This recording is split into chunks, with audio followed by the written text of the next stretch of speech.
को याद करते हुए 26 दिसंबर को वीर बाल दिवस के रूप में मनाना यह बताता है कि पंजाब ने जो सैक्रिफाइस किया है उसको प्रधानमंत्री जी किस तरीके से देश के साथ, बाल दिवस के साथ उसको जोड़ करके देखते हैं, वो हम सबके ध्यान में आता है।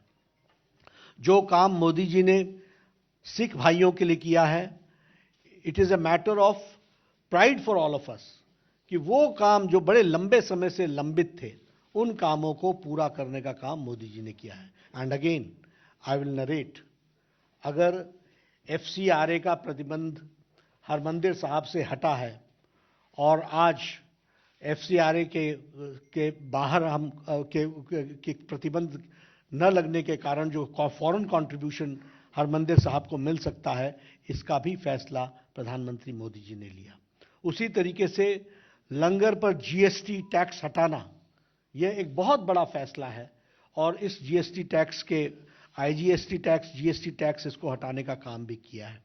उसी तरीके से करतारपुर कॉरिडोर साहब, हम सब लोग जानते हैं, कैप्टन साहब जानते हैं, ढींडसा जी जानते हैं, लंबे समय से ये डिमांड चली आ रही थी कि करतारपुर साहिब कॉरिडोर बने और डेरा बाबा नानक गुरुद्वारा गुरदासपुर से और एक कॉरिडोर की दृष्टि से वहाँ हम चाह सके इसकी योजना बने। 120 करोड़ रुपीस खर्च करके इस काम को भी किया गया। उसी तरीके से सुल्तानपुर लोधी रेलवे स्टेशन को मॉडर्नाइज किया गया, स्पेशल ट्रेन चलाई गई। सिख के दृष्टि से जो हमारे इंटरफेथ स्टडीज़ है उसको भी बढ़ावा दिया गया है और national institute for interfaith studies, इसका भी एक चेयर गुरु नानक देव यूनिवर्सिटी में इस्टेब्लिश की गई ताकि उस पर रिसर्च हो सके, ज़्यादा से ज़्यादा लोग इसके साथ जुड़ सकें। उसी तरीके से ये जो हमारा प्रकाश पर्व था, गुरु गोविंद सिंह जी का 350वां प्रकाश पर्व, वह भी बड़े धूमधाम से प्रधानमंत्री मोदी जी के नेतृत्व में मनाया गया और जामनगर में 750 बेडेड हॉस्पिटल भी देश को डेडिकेट हुआ है, यह भी हम जानते हैं। उसी तरीके से फिर चाहे वो जलियांवाला बाग का जीर्णोद्धार का विषय हो और उसको मॉडर्नाइज करके उसमें लाइट एंड साउंड प्रोग्राम को करने की बात हो, वहाँ से लेकर के ये जो हमारे सिख भाइयों को लंबे समय तक ब्लैकलिस्ट किया हुआ था, उनको ब्लैकलिस्ट से भी उसको ब्लैकलिस्ट से हटाना, यह काम भी एक लंबे समय से ये डिमांड चली आ रही थी, इसको भी पूरा किया है। तो प्रधानमंत्री मोदी जी ने इसको पूरा किया है। This we should all remember. उसी तरीके से हम दिल्ली में बैठे हैं, यहाँ बहुत लोग जानते हैं 1984 का रायट सिख के ऊपर जो जिस तरीके से अटैक हुआ था और मैसेकर हुआ था, उस पर भी 1984 में इतने लंबे समय से जो न्याय के मिलना चाहिए था वो न्याय नहीं मिल पा रहा था। प्रधानमंत्री मोदी जी ने SIT बैठा करके और जो हमारे विक्टिम्स थे उनको उनके आंसू पोंछने का काम किया और जो दन करके दिल्ली में घूम रहे थे, आज वो तिहाड़ जेल में हैं, उनको अंदर डालने का भी काम किया है। तो वो प्रधानमंत्री मोदी जी ने किया है, ये हम सबको समझना चाहिए। मित्रों, पंजाब के बारे में हम सबका कंसर्न है और कैप्टन अमरिंदर सिंह जी ने उस बात को कहा भी है। बॉर्डर स्टेट है, सिक्योरिटी का इशू है और जिस तरीके से लोग सिक्योरिटी के इश्यूज के साथ खिलवाड़ करते हैं उसको हम डिनाउंस भी करते हैं और देश को सिक्योर करने के लिए पंजाब स्टेबल रहे, सेफ रहे, इसकी आवश्यकता है। हम यह भी जानते हैं कि माफिया राज ने एक तरीके से माफिया ने पंजाब को कई दृष्टि से खोखला किया है। आज land mafia, sand mafia, drug mafia, ये सब लोग वहाँ पर एक तरीके से पंजाब को अंदर से खोखला करने का काम कर रहे हैं और इसलिए हम ये अलायंस ये कमिटमेंट के साथ आगे बढ़ता है कि हम इस माफिया राज को समाप्त करेंगे, ड्रग माफिया को नस्तो नाबूद करेंगे, लैंड माफिया, खनन माफिया, सैंड माफिया, ये जितने माफियाज हैं इनको हम बुक्स में लाएंगे और इनके खिलाफ एक्शन लेंगे, यह भी हम विश्वास दिलाते हैं। और इसके साथ साथ हमारी नीति जो भारतीय जनता पार्टी राष्ट्रीयता से ओतप्रोत है, उसी तरीके से पंजाब लोक कांग्रेस ने हमेशा सिक्योरिटी को इशू माना है और उसी तरीके से ढींसा साहब ने भी सिक्योरिटी को इशू माना है। इसलिए zero tolerance against terrorism, we believe in zero tolerance, और इसको हम पूरा करने के लिए हम अग्रसर होंगे। मित्रों, पंजाब में सेंटर स्टेट कोऑर्डिनेशन की आवश्यकता है। केंद्र में एनडीए की सरकार है और अब प्रदेश में एनडीए अलायंस चुनाव लड़ रही है। प्रदेश में भी हमारी सरकार बने, यह हम अपील भी करते हैं और इस अपील के साथ हम जनता के बीच में जाते हैं। डबल इंजन की सरकार की आवश्यकता पंजाब को है और डबल इंजन की सरकार को हमको वहां पर लाना है। इस काम को पूरा करने के लिए हम सब लोग एनडीए के अलायंस में चुनाव लड़ रहे हैं। आप लोगों के साथ हमारी बार बार मुलाकात होगी। मैंने आपके सामने चुनाव में जाने की भूमिका, उसके बारे में भी कुछ इंगित किया है और चुनाव में हमारा अलायंस के नंबर के बारे में भी आपको हमने चर्चा की है। मैं अभी निवेदन करूंगा हमारे अलायंस पार्टनर पंजाब लोक कांग्रेस के अध्यक्ष कैप्टन अमरिंदर सिंह जी से कि वो अपनी बात को रखें।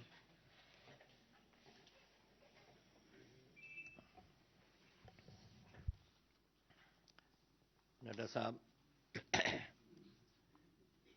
सारे साथियों, आज एक हमारे लिए खास करके एक खुशी का दिन है कि we have been able to have an alliance with the BJP in Punjab. There were many times ups and downs and various thinking how we should go ahead about it and how we should move ahead. But finally, the consensus that emerged within our party, and I think also in Teen Saab's party, he will of course say it on his own and tell you all what he thinks. The feeling was that for the sake of stability of the country, for the sake of our own, as the President has mentioned, on the security of the nation, as the area which he has already mentioned, it's 600 kilometers we have from Pathankot to Fazilka, which is for me, it was a formidable occasion to deal with it. I remember that there was a time which used to come when we used to give, there used to be these drone people going across the rivers, dropping off whatever they had to drop. Then there was these wires which were put up, where people used to go tunnel under the wires and give all these weapons and whatever. And let me tell you, and I'm not saying this for any other reason, this has been my stand from the very beginning, that the amount of weaponry that has come in, what the President has mentioned, perhaps he has mentioned too little. I can tell you that I have had, in the course of my last 4.5 years of being Chief Minister of Punjab, I have had at least 100,000 rifles, nearly 1,000 rifles, about 500 pistols. I've had RDX. I have had ammunition, perhaps 1 lakh rounds of ammunition. I have had everything under the sun, including drones. Now, drones we used to come at one time and make these drops. And this was last year when we started, just before the COVID period. That was the time when it used to come. And I used to then wonder that what is the objective of this whole exercise. And then we followed it up, and we followed where these drones were being dropped. It was the BSF, it was us, the Punjab Police, and it was our own people who were giving us information. And we found that they were being dropped at particular points.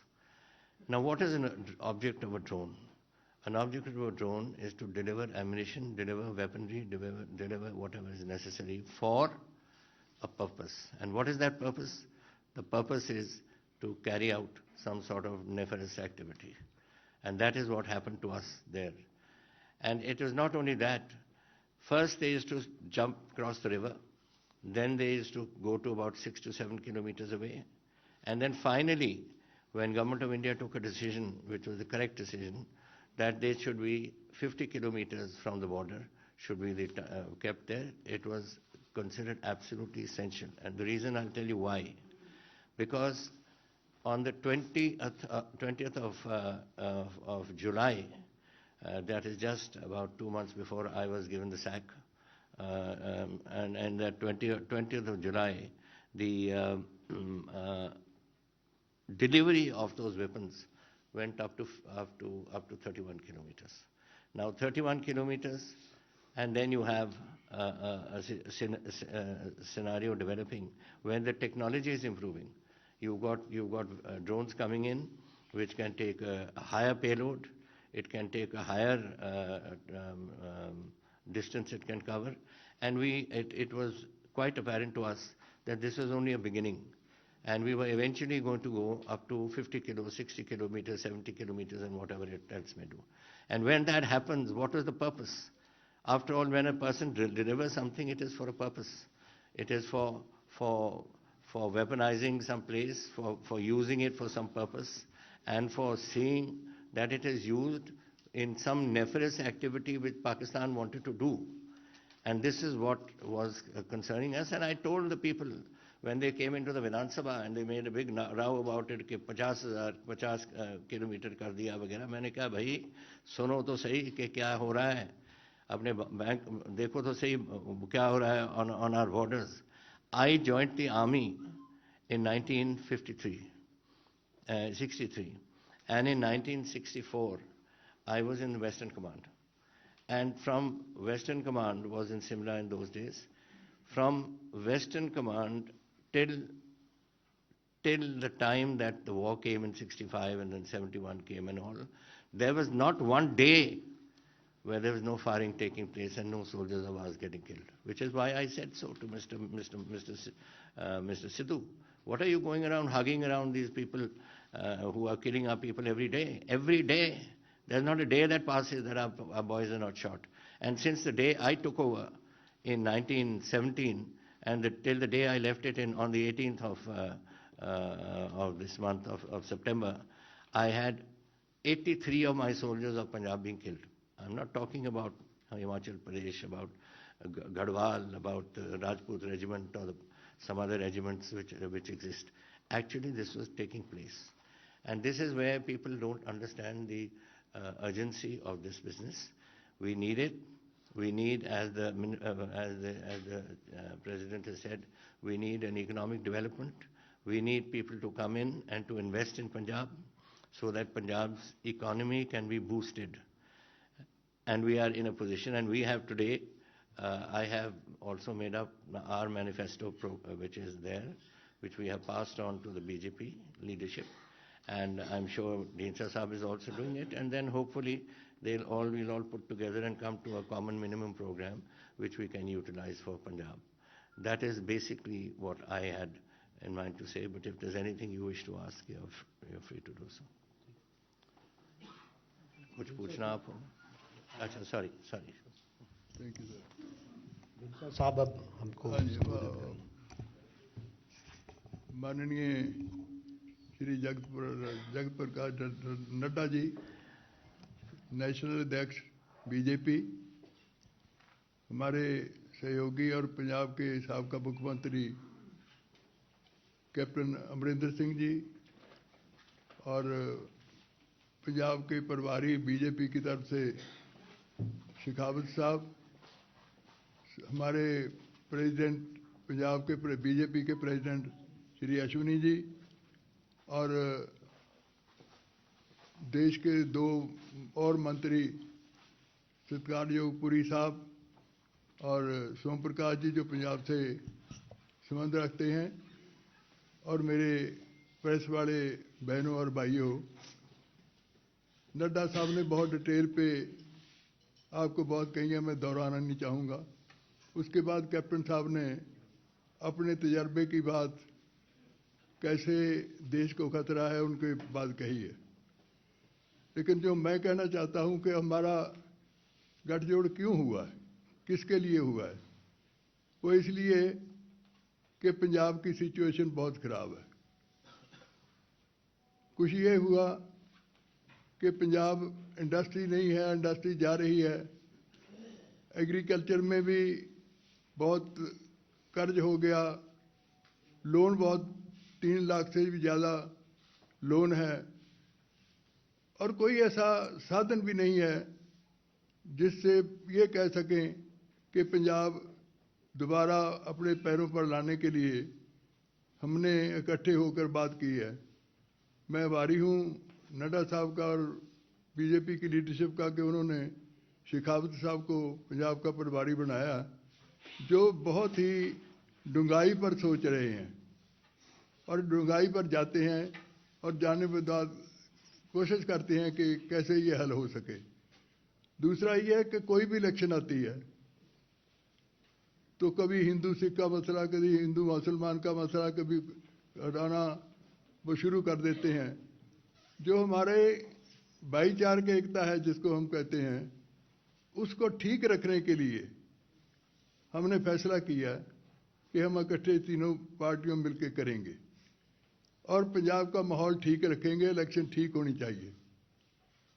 और इसके अलावा हम आभारी हैं प्रधानमंत्री जी के कि उन्होंने बहुत मांगे हैं, जो पहले तो लेट आए ठीक है, लेकिन किसानों की जो एक्ट थे जिसके लिए बहुत 1 साल तक लड़ाई चली, तो उसको उन्होंने विड्रा किया।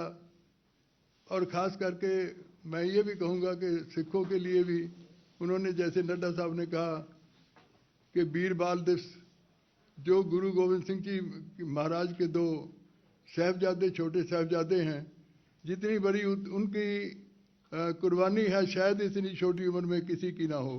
किसी ने 70 साल हो गए, 75 साल, किसी ने याद नहीं किया, तो हमारे प्रधानमंत्री जी ने किया, करतारपुर लांघा किया और ब्लैक लिस्ट खत्म की, और भी बहुत बातें हैं। मैं उसको सभी पर नहीं जाना चाहता, लेकिन मैं ये कहना चाहता हूँ कि कुछ बातें ऐसी भी हैं जो हम बैठ के तय करना भी चाहेंगे, इलेक्शन में नहीं, इलेक्शन के बाद। कुछ सिखों में, क्योंकि पंजाब में सिख बहुत तादाद में हैं, सभी बाहर के सिखों का भी कोई ना कोई कनेक्शन पंजाब में है, तो चाहेंगे कि उनकी जो डिमांड है कि